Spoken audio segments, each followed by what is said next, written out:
Sawyer, mean bride. Ba-dun-da-da. Da-dun-da-da. Dum-dum-dum. Da-dun-da-da. Da-dun-da-da. Da-dun-da-da. That was mine is not for rent. Ba-bow-ba-bow. Don't put him down, he's arrogant. Ba-bow-ba-bow. He's reserved a quiet defense. Ba-bow-ba-bow. I didn't think my voice could go that high. Writing out the day's events. Bow, bow, bow. Damn, that audio peaked so fucking much. Welcome back, everyone. We're not starting with that. We are absolutely We're starting. not starting We are with that. absolutely starting. We don't with want to that. blow people's brains and ears out. Yeah, you don't in want to the blow any opening more second. people than you already have. Oh, I'm crying, dude. My voice went so high, I'm like crying. You're literally blowing your eyes out. God, we have to record today. Why did I do that? You're a fucking idiot. Do you have like a glass of water or I'm something? going to make another tea. You might. before That might the next be a good episode. idea. Yeah. Anyway, welcome back to another episode of Time Jimmy Talk. This is Jimmy. I'm Tyler. Hello. And we are talking about Rush. Yeah, in this so episode. We've been wanting to talk about Rush for a long time. Yeah. And so we finally sat down and said, well, why don't we? Yeah. We're in charge of the schedule. We're in charge of the podcast. Why don't we just talk about Rush? And Yeah. so we've decided to split it up. So we're doing this episode and the following episode about all of the 80s Rush albums. And there's an asterisk there because we're not talking about Presto. We'll talk about it a tiny bit. Yeah, we might mention it a Maybe. bit, but I think like this breaks it up evenly along Rush's discography in terms of having our like these are the middle 6 albums of their discography, so it's nice to break it up into 3 and 3. So this episode we will be talking about Permanent Waves, Moving Pictures, and Signals. and next episode we'll be talking about Dude. what's the next album? Really? No, it's Grace Under Pressure. Yeah. And then, I fucking always forget Power Windows. You're an idiot. I was like, Grace Under Pressure, Hold Your Fire. A fucking Power Windows. Power so Windows. next episode will be Grace Under Pressure, Power Windows, and Hold Your Fire. Yeah, nice. That'll be a good one because 2 of my favorites are on there. Yeah. And hint, it's not Power Windows. What, it's Presto? Yeah, dude. Yeah, I love Presto. The Past, dude, Yeah. great song. It is a great song. I actually really like that. Yeah. But yeah, these albums kind of capture their synth era. I Yeah, guess yeah. Presto is when they start going back to more of their rock kind of roots. Yeah, sure. So it might actually be good that we're leaving Presto out Yeah. a little bit. Makes it I nice guess. and even too. Yeah. Which I like. The monkey part of my brain really likes that it's all even. Yeah. You know, yeah. Of course, you like it simple. Absolutely. Yeah. As straightforward as possible. Before we start though, I just want to just talk about kind of our history with Rush, I guess, yeah. before we start going into it. So Yeah. do you want to go first? What's your experience with Rush? It's a lot more recent. A lot more recent. mine. Yeah. Yeah. So I was just saying this right before we started, but the first Rush song I believe that I ever heard was Tom Sawyer. Yeah. Which is one we will be talking about today. Yeah. And it was actually in an episode of Chuck. The TV series Chuck with Zachary Levi and Yvonne Strahovski and one of the Baldwins. There's an episode of that show. I'm not going to give a recap of Chuck as a whole. It's a really good show. I love Zachary Levi as a result of that show. Yeah. There's an episode where they have to get like a nuclear code. I might be fucking this up. They have to get a nuclear. I can't say that word. Nuclear code from an arcade machine. Yeah. And the arcade machine, you have to play it to the rhythm of Tom Sawyer by Rush in order to get to the final level. That's the only way you can beat it. You have to like play it to the That's a good rhythm challenge, of Rush. yeah. Rush like of Tom Sawyer to get to the final level to get the code. Was it the start of the song or was it the... It was the whole song. Oh, the whole song. Yeah. Oh. Yeah, or something okay. like that. Like, Yeah. it was something to that effect. It's been a long time since I've watched Chuck. The episode is literally called Chuck versus the Tom Sawyer, I think. It's like, I think that's literally the name of the episode. Yeah. If I'm wrong, I'll pop it up on the screen. But yeah, so I think that was my first experience with Rush. Yeah, right. And then, that was in high school. wow. Many years later. Yeah. When Ninja Sex Party released Under the Covers, their first cover album, and they had a cover of Subdivisions and Madrigal on there.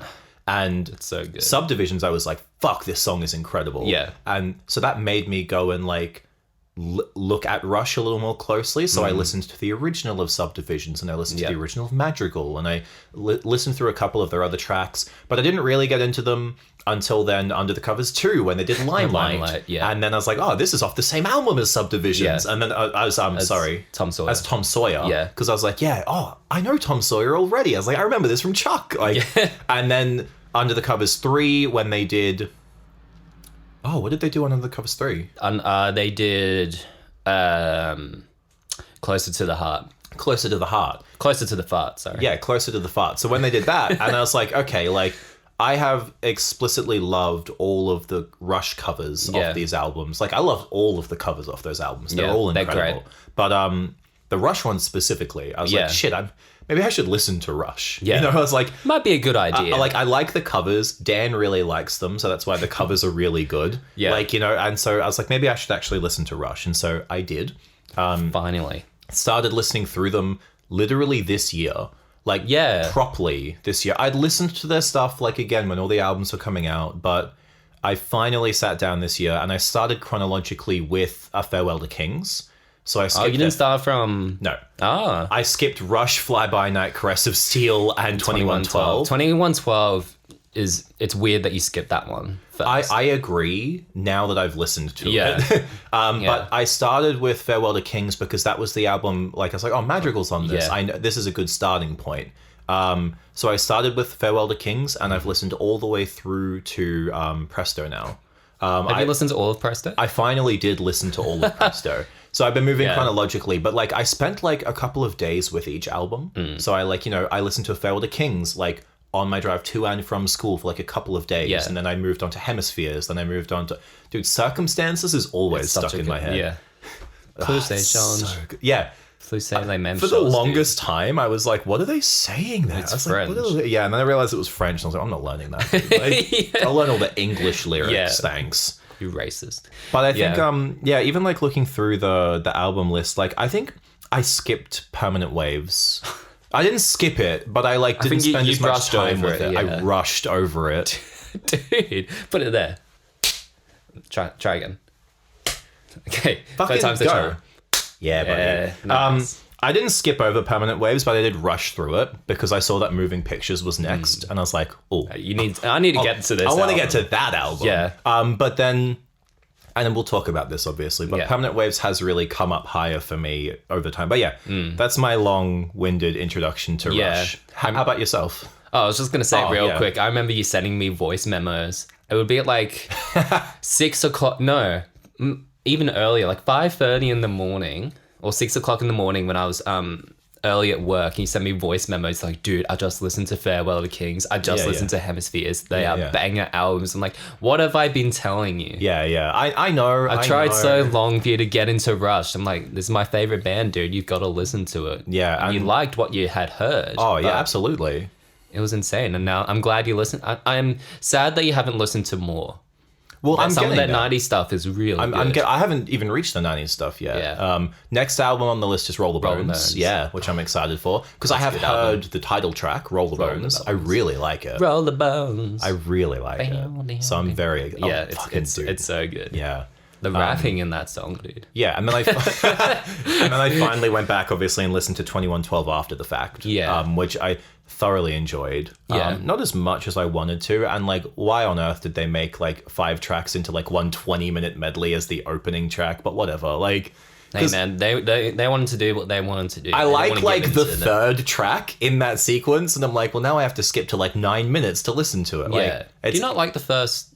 Oh, no, I do. Minutes. I do. No, but I really like the third. I think it was the third track. I can't remember what they're all called. But so it's... it's not the soliloquy. No, it's interesting though. Yeah. But Passage to Bangkok is interesting. Well, again, we'll talk about that in another riff. episode. Yeah, we'll get to the 70s. A banging cock riff. Yeah, dude, nice. But yeah, so what is your experience with Rush? Yeah. Funnily enough, we've had similar like introductions to Rush. So my first introduction to Rush was NSP's Under the Cover as well. Really? I thought you'd been listening to them longer. No. I've been listening to Rush longer than you. In theory. Yeah, I mean, I'd if you want to Rush. be technical I'd about heard it. Rush before you. I think I like knew of Rush, but I never really listened to them. So obviously Subdivisions was the first Rush song I heard because it was on that Under the Covers and Madrigal as well. And I thought, this is a banging song. This song sounds so good. And it ended up being my favorite Rush song of all time. Spoilers. So then I went and listened to Rush's Subdivisions. I didn't actually like it as much. I wasn't used to Geddy Lee singing yet. Same, yeah. So I was like, oh, this sounds weird. So I put off listening to Rush for a hot minute. And then I started working. And at work, I'd been putting on playlists to play like at back of house whilst I was doing dish.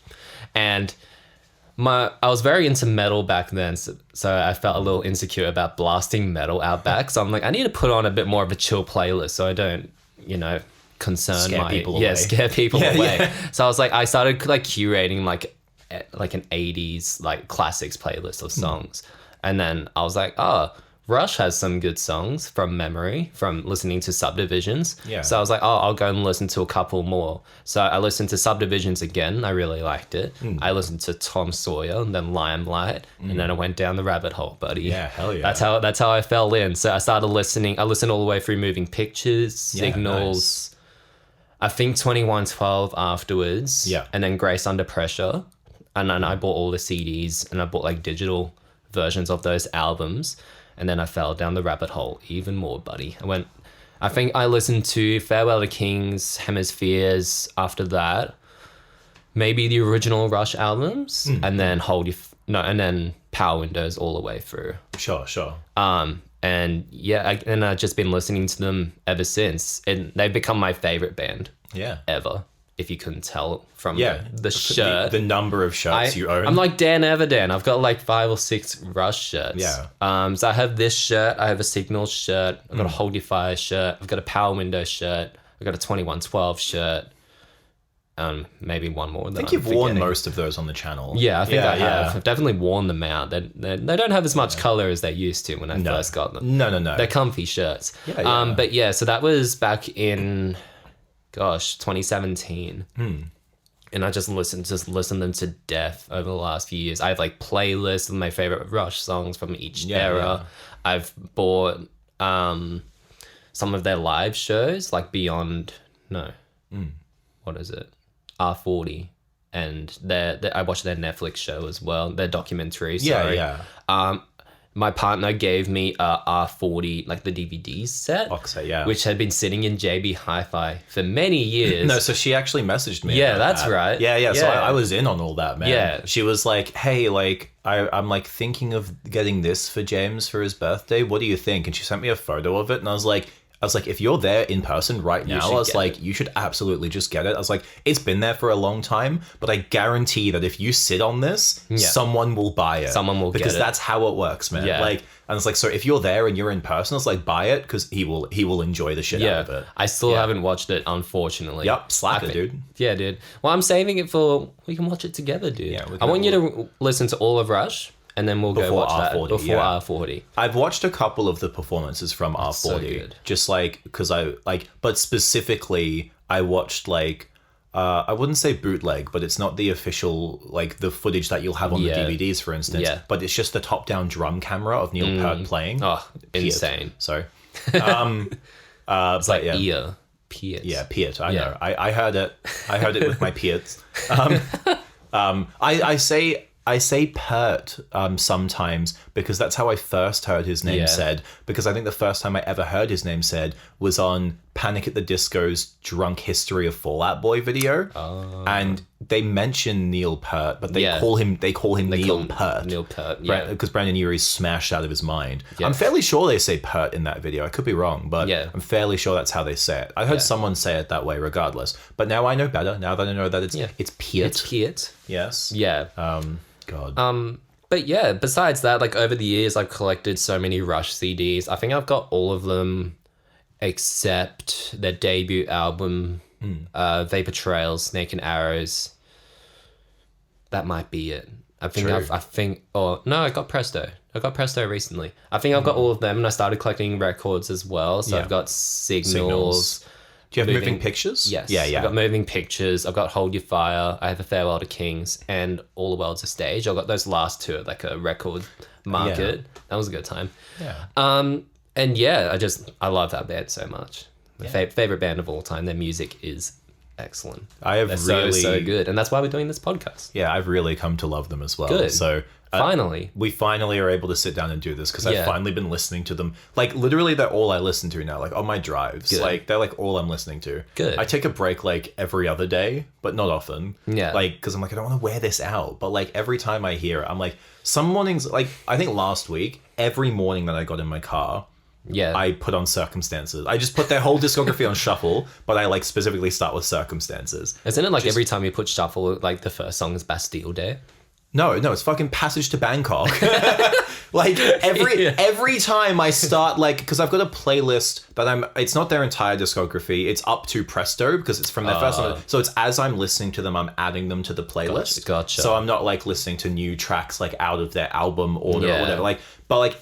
Fucking 9 times out of 10, I hit shuffle on that playlist, which has like, 13 albums on it now. Yeah. And it's like always Passage to Bangkok or Bastille Day. They're both banging songs. Banging songs. I'm so done with them both. I'm so done with them. I have actually listened to Passage to Bangkok now. Yeah. But I haven't listened to Bastille Day still. That's a good song. I still haven't heard Caress of Steel at all. That's okay. It's not their best. I have actually, back when Under the Covers came out and I was listening to Rush. Sorry? You're just doing this with your hand. I was like back in the day, I was actually listening to, I did actually listen to Rush and Fly By Night.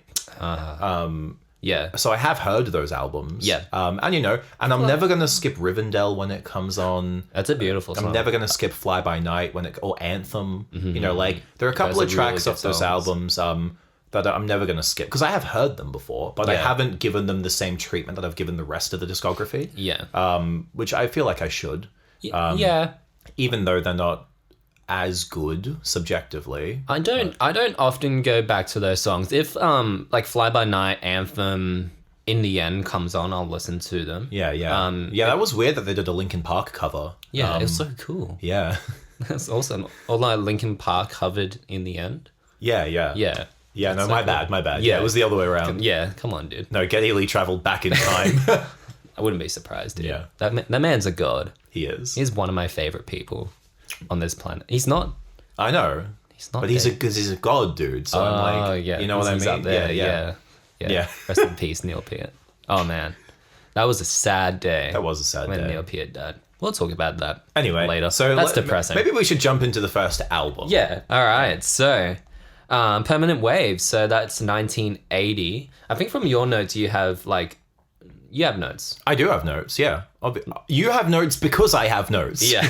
No, but like I saw from yours, you have like the release date, who produced it and stuff. So Permanent Waves was released on January 18, 1980, kicking the year off strong. Kicking the decade off strong. Yeah, man. So it was produced by Terry Brown, and the lyrics were written by... Is he dead? No. Oh, I was like, Jesus, I didn't find that in my research. The lyrics were all written by Neil Peart, except for Different Strings, which was written by Geddy Lee. Yeah. And then all the music, and this is a common trend along all of these albums, the music was all Geddy Lee and Alex Lifeson. Yeah. And Neil Peart wrote the drums. I mean, I figure, obviously. It doesn't say that on Wikipedia, but like, you can put 2 and 2 together, you know what I mean? No, Geddy Lee sits down on the drums, he's like, so just like this, Neil, and then he plays it all flawlessly, and Neil's like, fuck. To be honest, they used to like write like simple beat, like they would record beats at home. Yeah, really? Like in their draft stuff when they were writing. Like that's what Alex Lifeson used to do for some of their 80s albums. I didn't know that. You do know more about like the production side of Rush than I do, so... Like a little bit. I mean, more than me still. Yeah. Yeah. But yes, how do we want to do this? Do we want to go track by track, or do we want to like just talk about the album as a whole and point out specific tracks, or like what do you want to do? We didn't talk about this off camera beforehand. Yeah. So if this helps, I have written down, I was looking for favorite lyrics from each album to call out. I've actually written down favorite lyrics for every single song on this album. Yep, I have too. Natural Science, I've written down 3 different sets of lyrics because there were 3 sections of the song. Yeah. So we could just kind of like briefly go track by track? Yeah. Okay. Let's do track by track. The Spirit of Radio.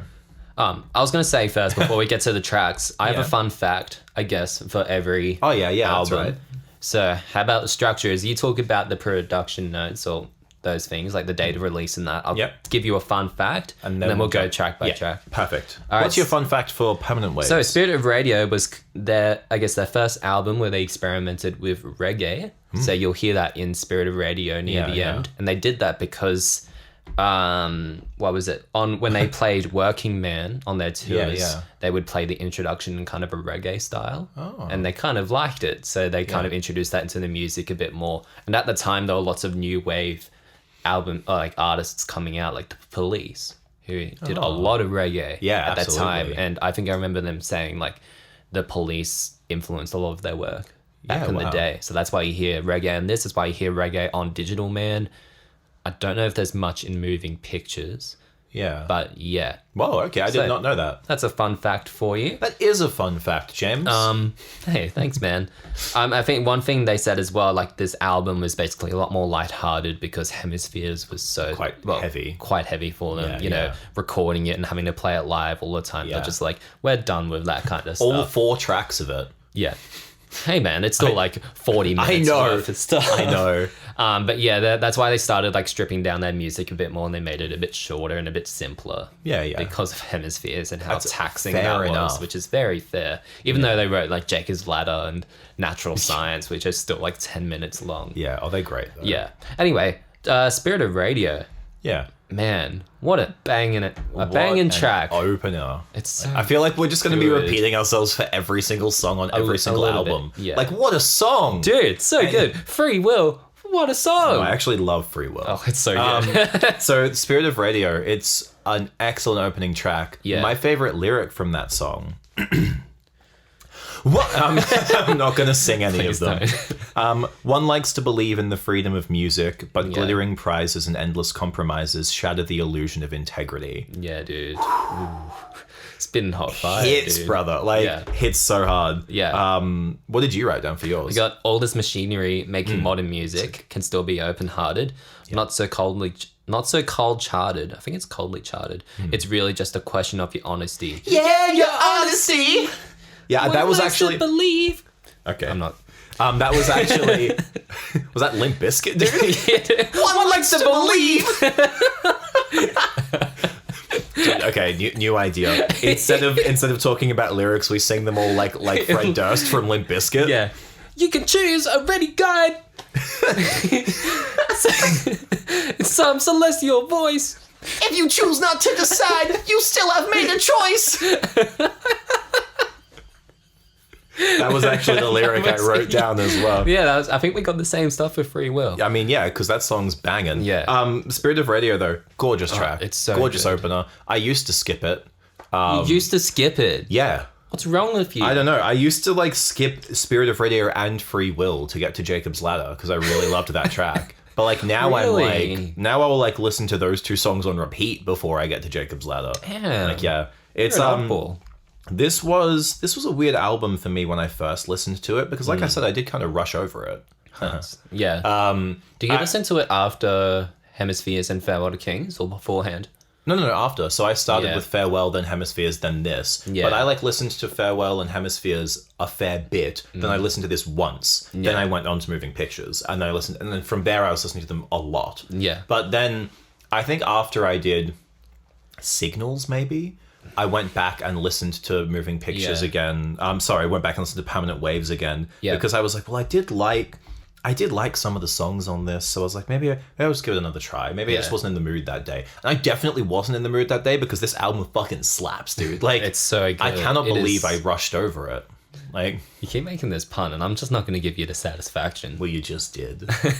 All I need, dude, is that little smirk in the corner of your mouth where you're like, I know what he just did. You know what I mean? That's all I need, that's dude. all you need. Just, that's all I need. Are you that desperate for satisfaction and I can't get no satisfaction, dude. Dude, that's not Rush. Oh shit.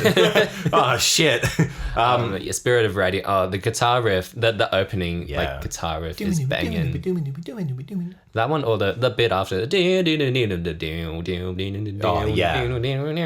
It's a trippy introduction. Are we going to be like vocalizing all of the guitar and bass riffs on every single one of these songs? I guess we have to. God. You can do the bass and I'll do the guitar.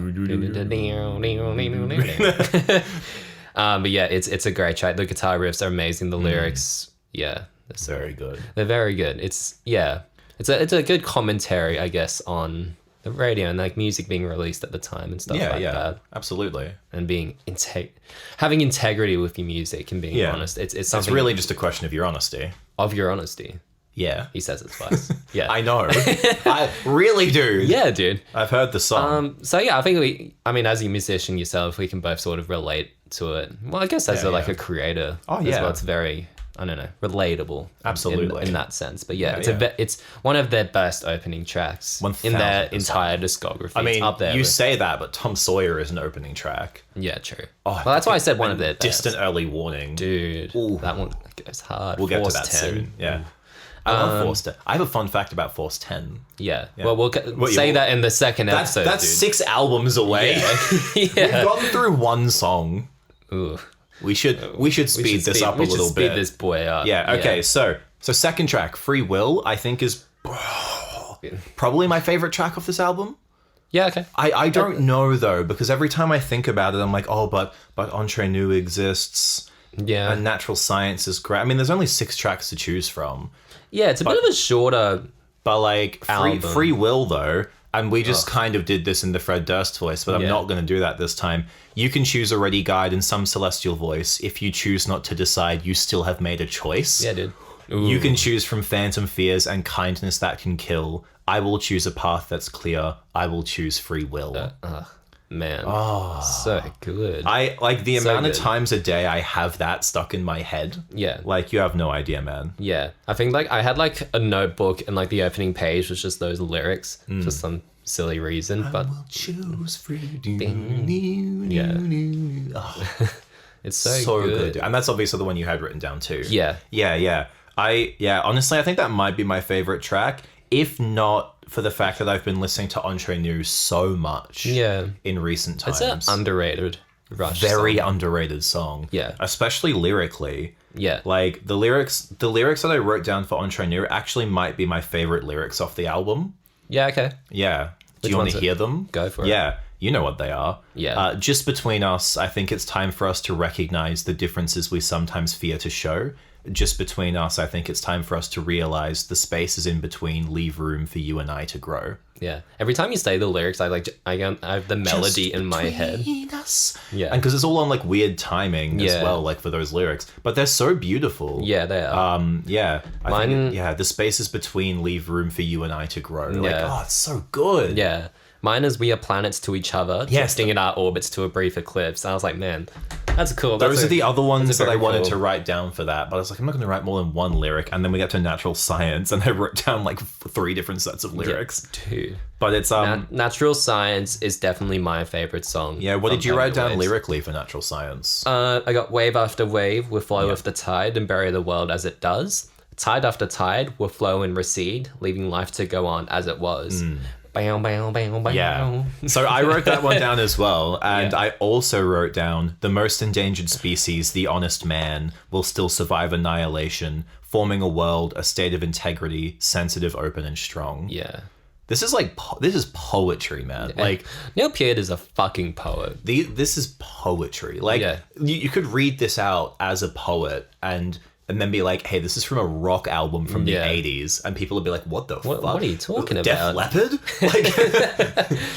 Like, reading out, like, pour some sugar on me. Pour some sugar on me. Okay. If you insist. Dude, after the podcast. If you insist. Yeah, okay, dude. But he's amazing. What do you think of Different Strings? Because I think you're indifferent, right? Like, it's probably my least favorite track from the album. Ironically, it's a pretty the song. only one not written by Peart. Yeah. I still like the lyrics. What happened to our innocence? Yes. Did it go out of style along with our naivete, dude? No longer a child. Different eyes see different things, different hearts beat on different strings. Yeah. That's the lyrics I wrote down as well. They're better lyrics than what he used to write for their original album. They're better lyrics than the lyrics to a song on Signals, Chemistry, which he wrote. I think that was all of them. It was Alex and Getty, and like Neil helped. Yeah. Not much, apparently. We'll get to that. I don't know, and like, you know what? I was just like, oh yeah, like this song and this song, but like the only one we haven't talked about yet, Jacob's Ladder. Oh, yeah. Follow men's eyes as they look to the skies, the shifting shafts of shining. What? Did I write that right? Yeah. The shifting shafts of shining weave the fabric of their dreams. Yeah. Ooh. Yeah, that's because it's like the beams of light coming. Yeah, it's like fantastic. A Jacob's Ladder, dude. Yeah, I know. Yeah. Is that what that sensation is called? Jacob's Ladder? Mm-hmm. I didn't know that. Yeah. I literally am learning this for the first time right now. That's how I learned about it from this song. Oh, wow. So I was like, why is it called Jacob's Ladder? Jacob and his ladder. I just never questioned it. I was like, I don't know, Jacob was probably there. Yeah. There's a lot of lyrics in that song. My favorite lyric, not for the lyric itself. Yeah. Yeah, anyway. Is thunderheads are rumbling in a distant overture. I just like all the guitars and stuff that come in after. Again, like all of the ones that you're reading out that aren't the same as mine are ones that I was going to write down anyway. Oh, that's a good song. But yeah. Yeah, Jacob's Ladder took me a little bit to actually get into, but once I did... It is definitely the track, if I had to pick one to not listen to as much off this album, it would be Jacob's Ladder. Yeah. Because all the others are just out of this world good. Jacob's Ladder is still amazing. Yeah. Like Different Strings was probably that song at first, but it has grown on me. Yeah. It has grown on me a lot. But Free Will, Entre Nous, Spirit of Radio... Yeah. Banging tracks. Dude, the instrumental bridge in Free Will. Oh my god, Basically all three of them are doing solos at the same time, but it all works and blends together, and then watching them do it live it's It's insane. It's so cool. They're incredibly talented musicians. And we'll talk about... Well, no, we won't, because we're not talking about Xanadu.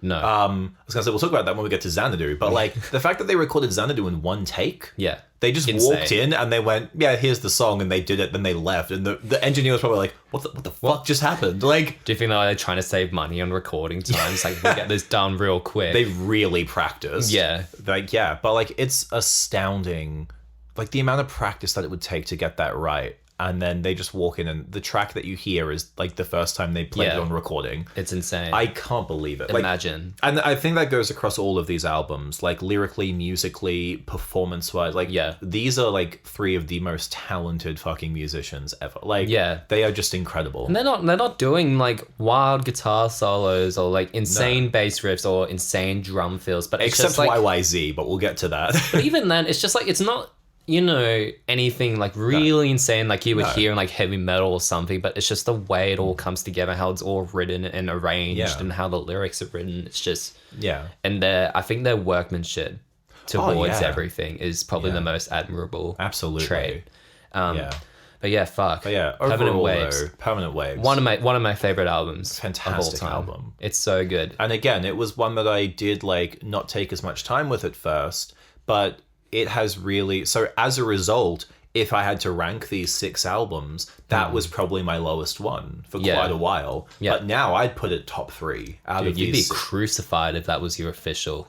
I know, ranking. Permanent Waves at the below Hold Your Fire, dude. I know, yeah. Although Hold Your Fire's up there too, but we'll get to that. Yeah. But Permanent Waves has like shot up for me. It has shot up to the, like, not to the top, but damn near it. Yeah. It is just, and depending on the day, some days I will just listen to Permanent Waves. Like, I won't listen to anything else. Just Permanent Waves to and from school. Yeah, nice. And it's fucking great. Yeah. Natural Science, I think I already said Natural Science is my favorite song. I think it's their best long song. The best long song. Yeah, I think I would agree. Yeah. I think I would agree. It's just so smooth. Yeah, God, like some of their longer songs, like The Camera Eye, just feels like it kind of just drags. I love The Camera Eye. It's a great song. And also like, the 2 parts of Cygnus, the half an hour of Cygnus X1. Yeah. I fucking love them. Yeah.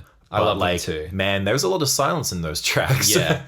I think Natural Science, it's just, I don't know, it's just consistent from start to finish. The riffs in it are amazing. Absolutely. It's a really hard song to learn. It's more complicated than you think with the guitars. But yeah, that's my favorite song. I just wanted to say that. Nice. And we can move on. Get it?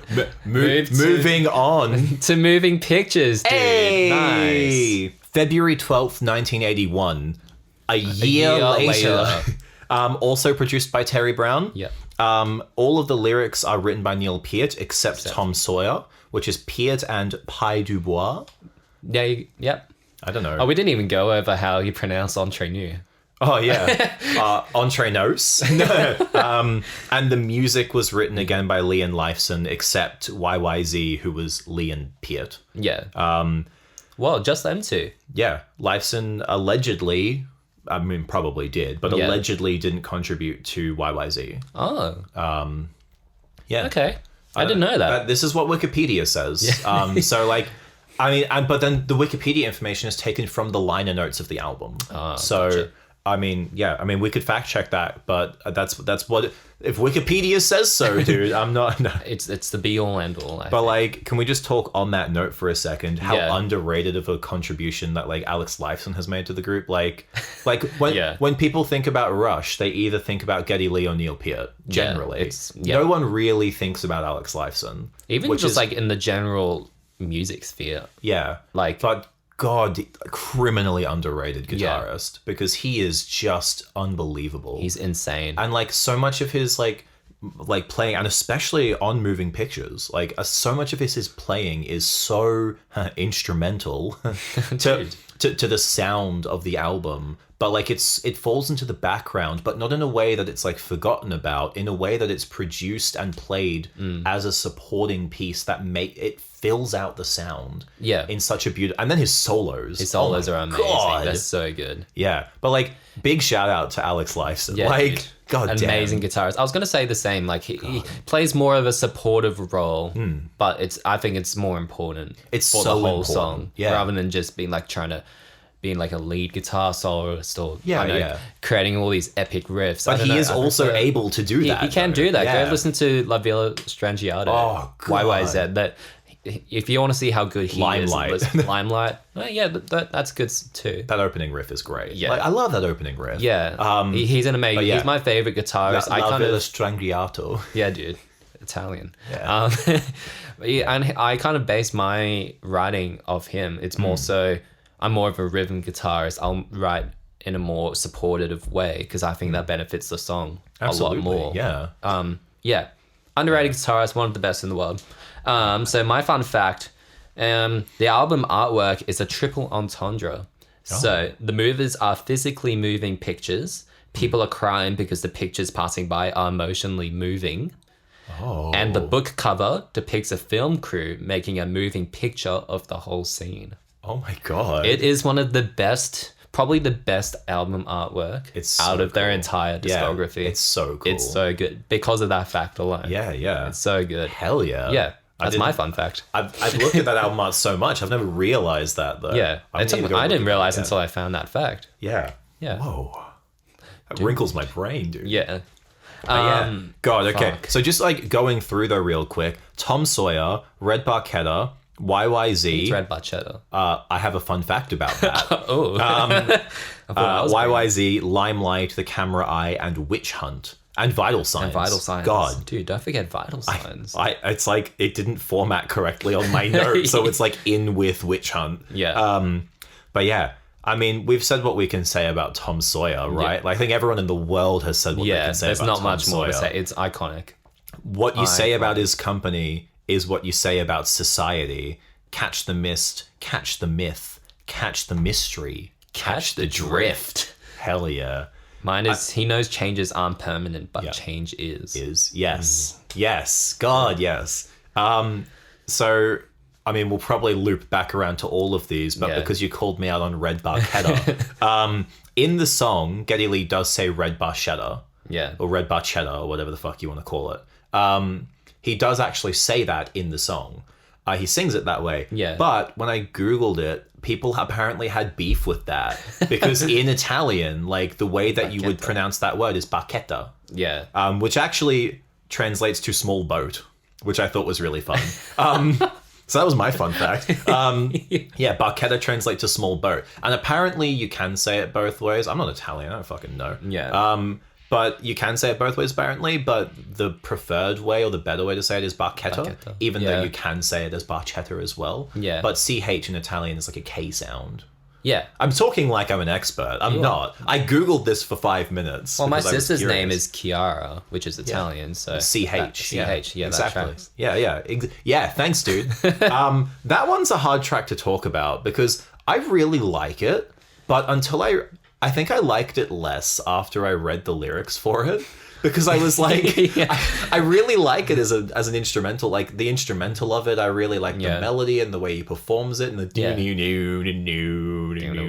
like. I think it's really cool. But like reading the lyrics, I'm like, oh, this really is just about a fucking car. Every rock band has their song about a car, dude. You're like, yeah, I'm in love with my car. The lyric that I wrote down though, because it fucking made me giggle, and now every time I listen to the song, I giggle. Yeah. I fire up the willing engine, responding with a roar. Tires spitting gravel. I commit my weekly crime. It is a crime, dude. It doesn't even rhyme. But it makes sense with the song. I know. Because of the motor law. I know. But like, it's just really funny that he's like, I fire up the car, responding with a roar. Tires spitting gravel. I commit my weekly crime. Like, it doesn't even rhyme in the scheme, which is really funny to me. But like, it just made me giggle. Yeah, that's good. I like that song a lot, though. Yeah, the guitar riffs are amazing in that song. Yeah, they're great fun. So good. His solo too. Oh yeah, his solos in this album are the best he's ever done. Yeah, yeah, God, so good. Yeah, and then YYZ. My favorite lyric from that, I think, would have to be. Da da da da da da da da da da da da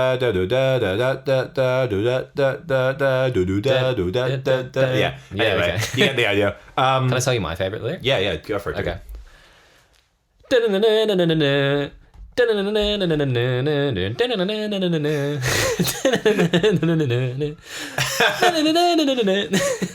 I am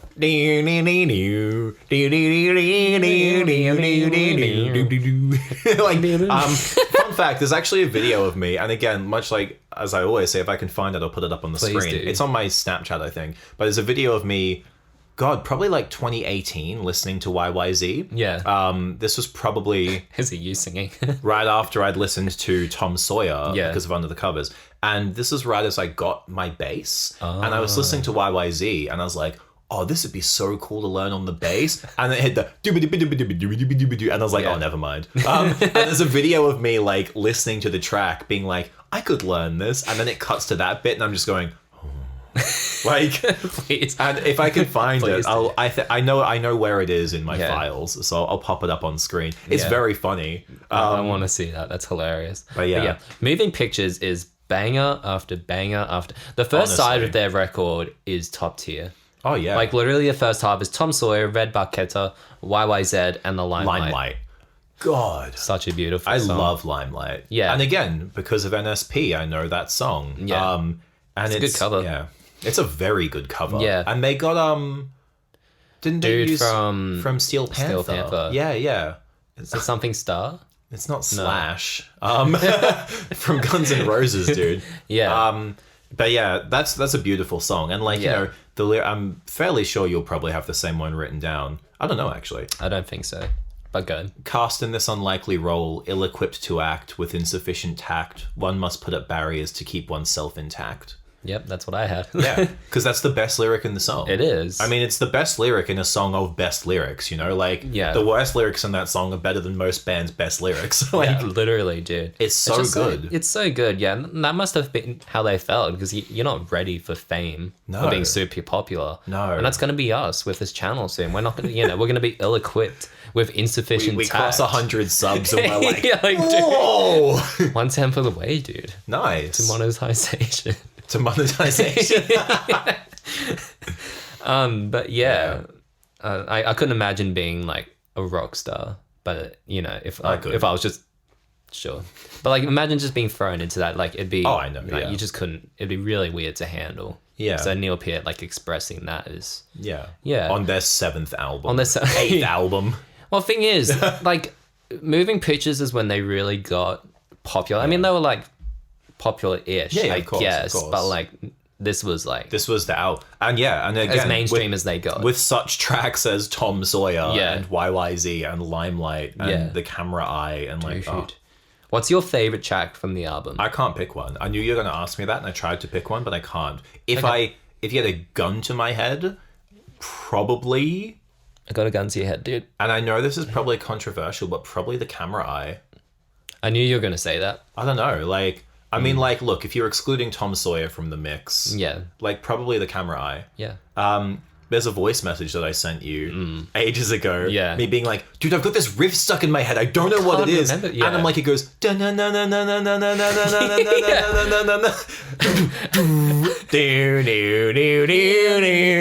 was like, what the fuck song is that? I swear you had a stroke when you sent me that voice. I was so stressed. I was in the shower and I was like, what song is that? And I got out and I voice messaged you, and then I started listening through tracks, and I must have skipped over that because I went, I'm sure that's on Moving Pictures, and I went to Vital Signs. I was like, no, that's not it. And I went to the Camera Eye, and I must have skipped over it because I was just tracking through. Yeah. And I was like, no, it's not Camera Eye. And then you messaged me back and you're like, dude, that's the Camera Eye. And I'm like, fuck. You know what's funny is I was about to get into the shower when I sent you that voice memo. It stressed me out, dude. Yeah, dude. We're both in the bathroom while sending those memos. Hell yeah. Yeah. But yeah, with the Camera Eye though, the one that I had written down are, the buildings are lost in their limitless rise. My feet catch the pulse in the purposeful stride. I feel the sense of possibilities. I feel the wrench of hard realities. The focus is sharp in the city. That's what I had. Oh, it's such a good lyric. Yeah. When I think of those lyrics, I kind of think of like the first time I kind of moved to Brisbane. Yeah. And like that's kind of how I felt, I guess, walking through the city as well. The focus is sharp in this city. Yeah, I remember like in high school, like, because I grew up in Brisbane, but like not in or around the city, but like in high school, we'd do like, me and my friends would like go into the city on weekends sometimes and like go to the comic book shop and like Jibby Hi-Fi and like all the, you know, things that cool kids do. Yeah, I still do those things 10 years later. Yeah. But like, that's what that feel. I lived near the city my whole life and I'd been there before, but like going into it like as a teenager and having that like experience of walking around it like on my own, you know, like with my friends, like, and like looking up and being like, holy shit, like this is unbelievable. The limitless rise of the buildings. Yeah. Dude. Yeah. The focus is sharp in the city. Yeah, it always is. It was so good, dude. Yeah. Witch Hunt. That's my favorite song. Really? From this album. Really? Yeah. Like, No, I mean, like, I love Witch Hunt, but that's surprising to me. I love Tom Sawyer, I love Red Barchetta, and I love YYZ and The Limelight. I think I've just heard them to death. That's fair. Witch Hunt still feels fresh to me. Witch Hunt feels a little fresh to me. And I think it has one of the most relevant lyrics. Which is quick to judge, quick to anger, slow to understand, ignorance and prejudice and fear walk hand in hand. Yes. And these lyrics kind of make more and more sense to me the older I get. Yeah, God, which is kind of sad to think about. Yeah. But yeah, I just loved, I like the creepiness of like the bell. No, he's playing like the Glock or the xylophone at the start. Yeah, yeah. Ding, ding, like the Celestia or the Glockenspiel. Ding. Yeah. I love that guitar riff. That guitar riff is one of so the few tight. Rush songs I can play is Witch Hunt. Tight, it's so good. And the bass riff and the verses. If you hear them play it live, it's insane. It just sounds so cool. Hell yeah. No, it's just a really nice, simple song that I love. I don't know. Whenever it comes on, I'm like, dude, the Witch Hunt. Yeah. That's why it's my. I don't know why it's my favorite. It's probably not as memorable as the others, but it's so good. It's so good, and I just love it for some weird reason. Hell yeah. Yeah. Vital Signs is an underrated song. But I think it would still be my least favorite on the album. It's grown on me a lot more. I agree. Listen to their live versions of it. Okay. I haven't listened to any live things they've done. Like, very few at least. Yeah. Listen to their live version. It kind of grows in you a bit more. Yeah. But the lyric I had written down is a really solid one too. Yeah. The impulse is pure. Sometimes our circuits get shorted by external interference. Signals get crossed and the balance distorted by internal incoherence. Yeah. I've got that as well. I don't know what the song's about. Neither. Really. It just hits though, you know? Yeah. I think that's it though. Like with all of these tracks on this album, I can like identify what it's about and why I like it. But Vital Signs, I can't. I like it. Yeah. I like it a lot. But I would put it as my least favorite on the album. Yeah. Like, yeah. Yeah, I would say that. It's still a good song though. Still a very good song. My least favorite on this album is still like better than some of my favorites on other albums. You know what I mean? Like, yeah. It's, I don't know, this album is All killer, no filler. Yeah, filler. Hardly Noah. Shit, dude. Signals. Oh my God. Moving on from signals get crossed. Let's move on to signals, dude. That was really smooth. Thanks, man. That was so smooth. So signals, which is the last one we're going to talk about on this episode. About damn time too. We've been recording for a while. Nearly an hour. Nearly a fucking hour. And again, this podcast has been all killer, no filler as well, dude. I don't know. Killer, hardly. I mean, if you hardly know it, it doesn't really matter. It doesn't matter. It's fine. This is going to be used in court, dude. Yeah. So Signals was released on September 9th, 1982, which is actually like 2 weeks from now. Really? Yeah. Yeah, but like What? 41 years ago. When was this? When will this podcast be released? Late September. So actually, by the time this comes out, Yeah. Signals will have celebrated its 41st anniversary. Yeah, I still haven't got the 40th anniversary set. Yeah, wow, dude. I'm It's sad so that I cool, haven't. though. Yeah, So it cool. is. Again, produced by Terry Brown. Again, lyrics all by Piet, except Chemistry, which was Lifeson, Lee, and Piet, all of them. Yeah. And then the music was Lee and Lifeson, so same thing. Yeah. What's your fun fact for this album? So, Rush, nope. Signals has cyclical nature in its lyrics, and I'm gonna quote this. This is from Wikipedia, but I do remember seeing this in an article as well. Yeah. Writer and journalist Greg Quill noticed a cyclical framework in Signals, specifically the album opening in Suburbia, Subdivisions, followed by contemplating escape in The Analog Kid. Then universal human imponderables are explored through humanity, sex, religion, and aging, which ends in an actual escape in Countdown. Quill spoke to Piet about this theory, to which the drummer replied, "You noticed that? We were hoping no one would. It's so unfashionable these days to construct grand concepts. We're being closed-mouthed about it." Holy shit. Yeah. That's cool as hell. It's so cool, though. That just made me like this album more. It's very subtle. But once you pick it up, you're like, Well, yeah, now when actually, I'm that listening to tracks. this later today, I'm gonna like... Well, yeah, because you have like growing up in Suburban, and it goes to Digital Analog Kid. Man. Yeah, Digital when he's Man, all grown The Weapon, up. Yeah. New World Man, Losing It, Yeah. Countdown. Yeah, wow. Yeah. Isn't that insane? Oh, okay. Yeah. Okay, I like this album a little bit more now. And I love this album already. Yeah, so Signals is my favorite album of all time. Of all time. Out of everything I've listened to in my petite life, this is my favorite album. I don't like the way you just said petite life. I'm only 25. It's a short life, dude. I'm 25 as well, but you call me fucking old every day of my life. I mean, look in the mirror. Yeah. Dude, don't cry. Dude, I found my like photo from my first year of teaching the other, like my staff photo. I look so young and so like fresh and bright eyed. And I looked at my one from literally 3 years later. Yeah. And I'm like, Dude. fucking hell. You can see the age has gotten to you a little bit. Absolutely. The stress. And speaking of the age, I think my favorite Rush track is on this album. Yeah. I think it's Losing It. Not Subdivisions. No, I think my favorite Rush track is probably Losing It. Yeah. It's up there. And Yeah. with another track that we'll talk about on the next part. Well, with 2 other tracks we'll talk about on the next episode. Yeah. But Losing It might be my favorite Rush track. I know a you'll beautiful probably track. have more to say about these. Chemistry and Countdown, I didn't write lyrics for. Yeah, fair. Because they're my least favorite Rush tracks. Yeah.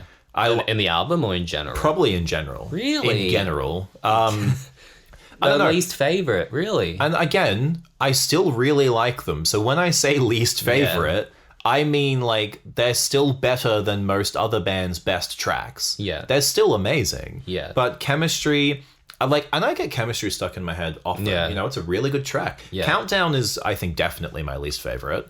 I like it a lot, but it's definitely the weakest track on this album though.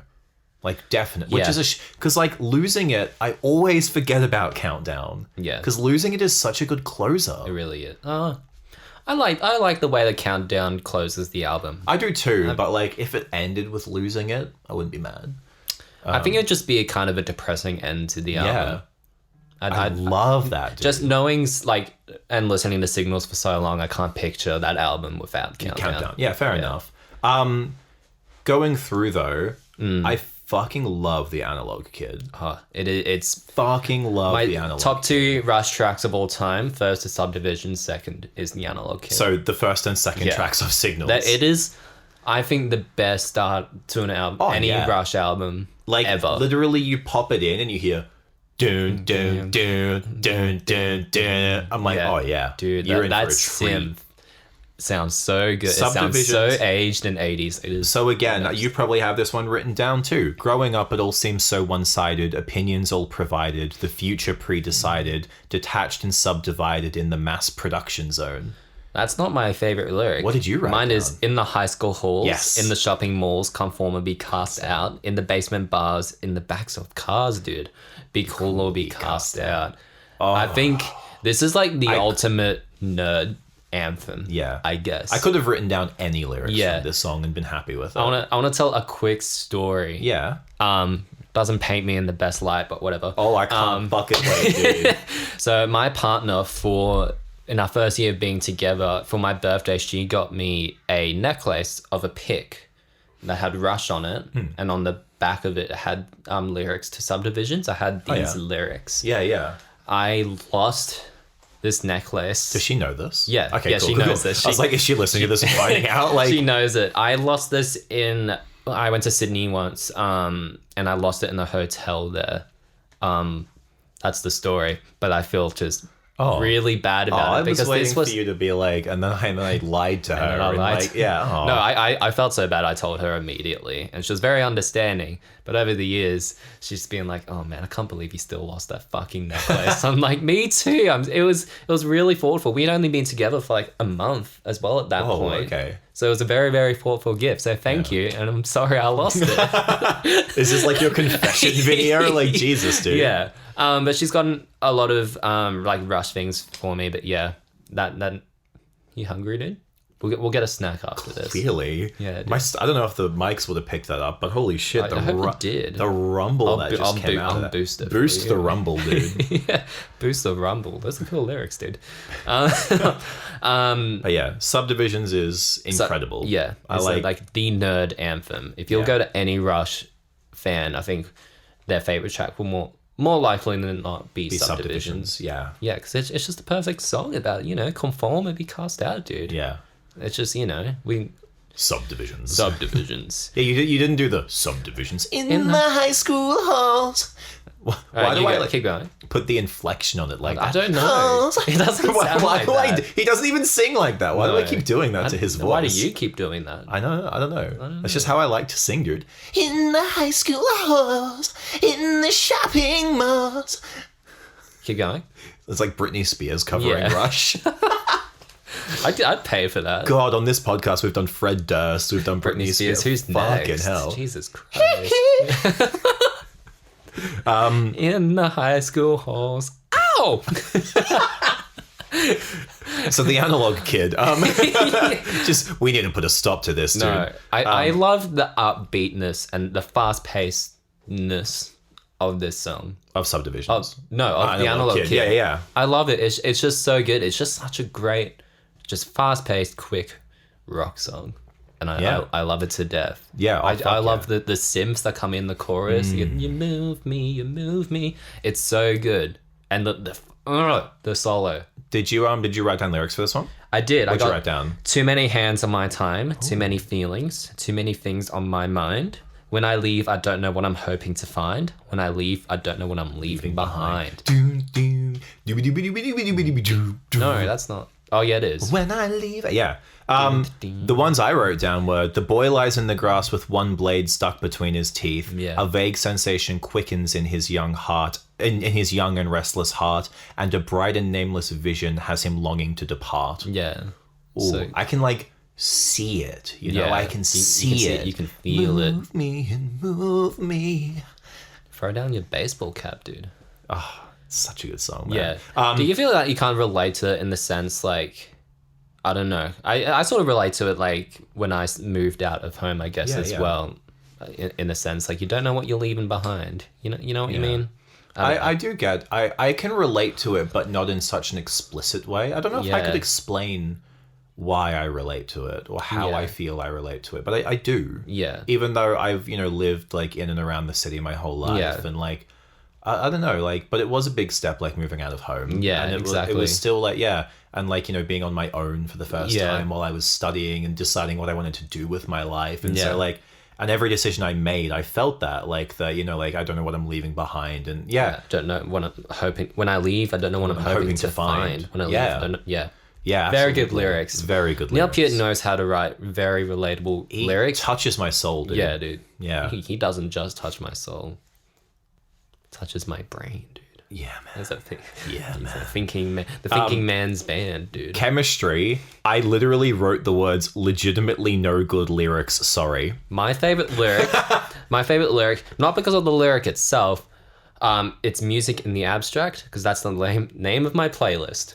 Oh, really? Where I have all my music. I needed to it find a name. I was like, I need to find a lyric, a Rush lyric, music in the abstract. I'm like, yep, that works just fine. I It's a good song. really like Chemistry. Yeah. I just it's not my favorite off the album, but I really like it as a track. It does get stuck in my head sometimes, but reading the lyrics, I was like, fuck, this is just the same 4 lines over and over again. Like, it's a really good track though. I mean, that's all I have to say about it. It's good. Digital Man is funky as all hell. So I love that this album has Digital Man, New World Man, and the Analog Kid. It's like a superhero team. Yeah. I love it. Like, I've always thought it's funny that you've got Digital Man and New World Man. Yeah. Because I like that contrast, though. But then Analog Kid. And especially now that you've mentioned the cyclical nature of it, like moving from Analog Kid to Digital Man to New World Man. To losing it. And they're all a track apart from each other. I love that. I love that. It's so good. Digital Man, I wrote, he's got a force field and a flexible plan. He's got a date with fate in a black sedan. He plays fast forward for as long as he can, but he won't need a bed. He's a digital man. It's so cool. It's so good. It's so cool. Mine it's is such a funky track. Yeah. The bass, it's one of my favorite bass riffs that Geddy Lee's ever done. It's so funky. It's so very reggae. I think I read that Terry Brown hates this song. Really? He just didn't, like, it took them so long to kind of agree to do this song because it just sounds so different from basically anything else they've ever done. It's very reggae, it's very funky. Wow. But I love it. It's so different from anything they've done before. And it's one of the reasons I kind of love Signals, because they could have just done a Moving Pictures Part 2. I mean, absolutely. And fucking nailed it out of the park. They just did something different, a lot more synth, a lot more different styles of music. Okay, so one of the lights died, and so we took an extended lunch break. We literally have like 3 songs left to talk about on this podcast, and we were like, well, the lights charged for a little bit. Let's just go get lunch. And so we're back like an hour later. More than an hour later. Yeah.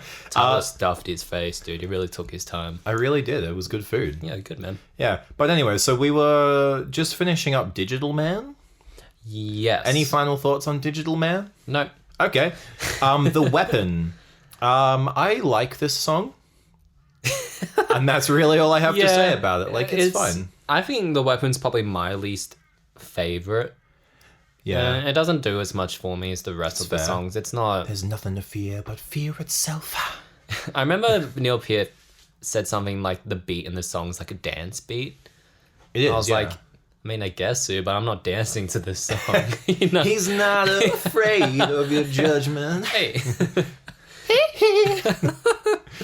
That's actually the lyrics I wrote down. He's not afraid of your judgment. He knows of horrors worse than your hell. He's a little bit afraid of dying, but he's a lot more afraid of your lying. Yeah, I do like the lyrics to this song. The lyrics are really good. And the thing that he fears is a weapon that can be used against him. Yeah, so that was mine. I've got, and the things that we fear are weapons to be held against us. Yeah, yeah. And the knowledge that they fear is a weapon to be used against them. I like the contrast. Yeah, I like a lot of these songs, like The Weapon and... What was the other one? There was another song that I wanted to mention where they sort of like repeat the same thing but in a slightly different way, and it changes the context. I don't know. New World Man? Maybe it is New World. No, it is New World Man. Yeah. Oh, that's literally the next one I have written down. Oh, On New World, man, I really love this version of it specifically. He's Yeah. not concerned with yesterday. He knows constant change is here today. Yeah. He's noble enough to know what's right, but weak enough not to choose it. He's wise enough to win the world, but fool enough to lose it. Yep, those are the lyrics I had too. Yep, great. Yeah, it's a good song. It's a really good song. Can I throw you another fun fact? Yeah. Real quick. They wrote the song just to fill up space on the second half of the record. Yes, I remember Yeah. reading that as well. I think it was initially called 342 because that's how long the song is. And then they changed it to New World Man. Oh, that's cool. I don't know if that's right, but I think I remember seeing something like that. I didn't know that, but I think I remember reading about how they just wrote it to fill space. Yeah. Yeah. And so it ended up, I think, being their best charted song Really? out of everything they've ever done. New Wow. World Man, I think it went to like number 10 or something. New on World Man Billboard. is such a good It's song. such a good song. Such a good song. One of my first uni projects, I did a cover of this song. Really? Yeah. It doesn't sound very good. I was going to say, I haven't heard this. Did you Yeah. sing it? No. Oh. I had one of my friends. I can't sing, as evidenced by this podcast. Yeah, it's true. You could still be in Limp Bizkit, though, because they don't really sing. Yeah, true. Except for his cover of, not Behind Blue Eyes. Yeah. I don't know. I haven't really listened to much. Was that the Limp song I'm Bizkit. thinking of? Don't ask me. I don't know. Yeah, Behind Blue Eyes. Okay. Sure. Sure. Anyway, it's trash. Yeah. But this is a very catchy song. I love New Very World Man. simple, easy song. It's but I my love it. favorite of the man songs. Actually, no, Cinderella Man might be. I think I like this one more still. I don't know. Cinderella Man's. It's a close tie, I think. I love Yeah. Cinderella Man, though. Yeah, that's a banger track. I want to skip losing it because I want to talk about Countdown first. Because I Okay. have nothing to say about Countdown. Because I Yeah. wrote once more, nothing as my lyrics for that. Yeah. Because I couldn't find any that I enjoyed. I like Countdown. As I've mentioned already on this episode, it is my least favorite track from the episode from the album. Yeah. Yeah. I think Countdown was one of the first ones they wrote for this album. Sure. I think. Don't quote me on it. It sounds like something from the end of Moving Pictures It does, yeah. when I think about it. I think it's a does. good closing track. I kind of like the riff, especially at the end, the way it fades out with like the announcer. Yeah, yeah. I like this It's an track. interesting concept. I just Yeah. don't think it vibes for me as well as like, especially because of the previous track. Yeah. You know what I mean? Yeah. Yeah. Well, let's talk about Losing It because that's a very like That is one of my favorite Rush songs, if not my favorite Rush song. yeah, very powerful lyrics. Yeah, and obviously we've written down the same ones. I think we have. Yeah. Some are born to move the world, to live their fantasies, but most of us just dream about the things we'd like to be. Sadder still to watch it die than never to have known it. Ooh. For you, the blind who once could see, the bell tolls for thee. Yeah. Sadder So still strong. to watch it die than never to have known it. I That- feel conflicted about. That lyric lyric. breaks my heart. Yeah. No, I wholeheartedly agree with that lyric and feel it in my soul. Yeah. Because, like, it's sadder to, like, have done something and then realize you have to give it up than it is to have never started it in the first place. Do you reckon that? Yeah, I think so, for sure.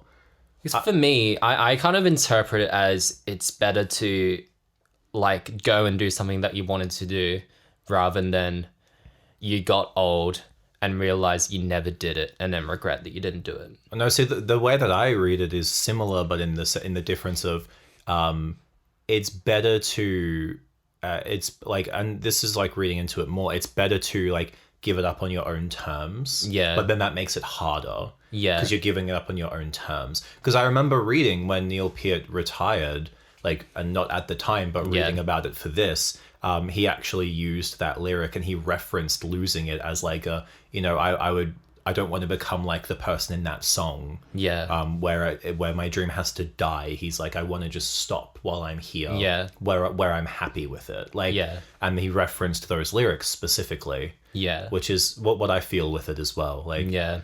they're hard hitting lyrics, no matter how you slice them. Yeah. I guess it makes more sense with the author that he depicts in the song. Yeah. Where like he has to stop writing or whatever. Yes. I think it was meant to be about Ernest Hemingway. I believe so. From Yeah, memory. I believe so. Yeah, very powerful lyrics. I like the lyrics especially where it says some are born to move the world, to live Yeah. their fantasies, but most of us just dream about the things we'd like to be. Yeah. Dude, I feel that Yeah. all the time. God, yeah. Like always dreaming about like rock bands that you wish you were like, or like YouTube people, I guess, Yeah. like Gang Grumps, like trying to like dreaming about having that kind of life.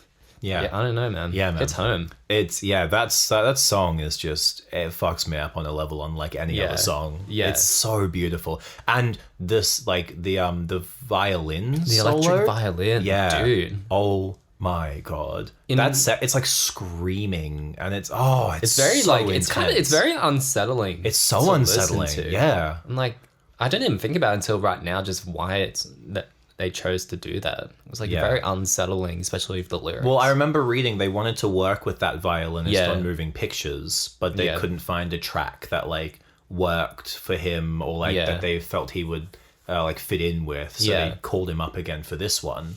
What's cool? Sorry, you go. No, go on. I was done. Oh, okay, nice. What's cool in R40? They play live with that violinist. Oh, that's cool. Which is very cool. Oh, I can't wait to see that. Yeah, I love it's this awesome. track. Yeah, it's so good. It's definitely a highlight. It's I don't know. It's one of the most, I don't know, deep / profound, I guess, lyrics that they've written up until this point. God, yeah. It hits home. And it's hard. A perfect place to melancholically end this episode. Yeah, dude. Feeling a lot more down now than when we started. Oh yeah, my belly's full of food, but my heart is full of sadness. Fucking hell. Dude, that was smooth. Was this a Rush lyric, dude? No. My belly's full of food, but my heart's full of sadness. Is that no, that's a Fall Out Boy song title. Dude, that's me after KFC. Yes.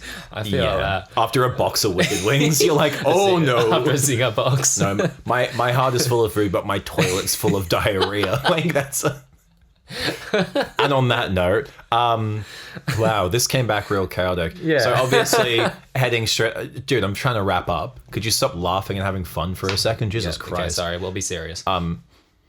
So, obviously continuing on from this, these are the first 3 albums that we're going to be discussing. Next week's episode is going to have the next 3 albums in it of the Rush 80s era. Yep. Obviously with the asterisk there because we're not talking Presto. Yeah. But yeah, make sure you stay tuned for that. This has been a very fun it's been very format. good. Yeah. Yeah, stay tuned. Make sure you subscribe so you don't miss it. Follow us on our socials.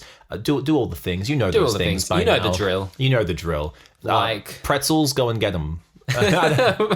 I need to come up with a name for our fan base. Maybe we'll tens of followers. We'll figure that out in the next episode. You pretzel heads. Okay.